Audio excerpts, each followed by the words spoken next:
एक अतिशय संतुलित बॅलन्स्ड अशा प्रकारचा अर्थसंकल्प आज मांडलेला आहे। मुळातच कोविड नंतर जेव्हा जगातल्या सर्व देशांच्या अर्थव्यवस्था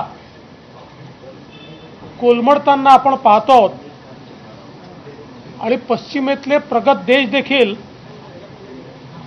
अर्थव्यवस्थेशी एक प्रकारे झुंजतायत, अशा परिस्थितीमध्ये भारताच्या अर्थव्यवस्थेने 8.2% जी वाढ दाखवली आहे ही अत्यंत महत्त्वाची आणि भारतीय अर्थव्यवस्थेच्या ताकदीचा अनुभव करून देणारी अशा प्रकारची वाढ आहे।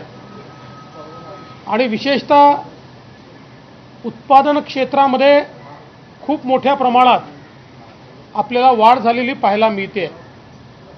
सगळ्यात महत्त्वाचं, जेव्हा जगामध्ये महागाईचा दर रेट ऑफ इन्फ्लेशन हा डबल डिजिटमध्ये पोहोचला आहे, त्याचवेळी तो भारतामध्ये 6.7% आता 5.4% खाली आलेला आहे।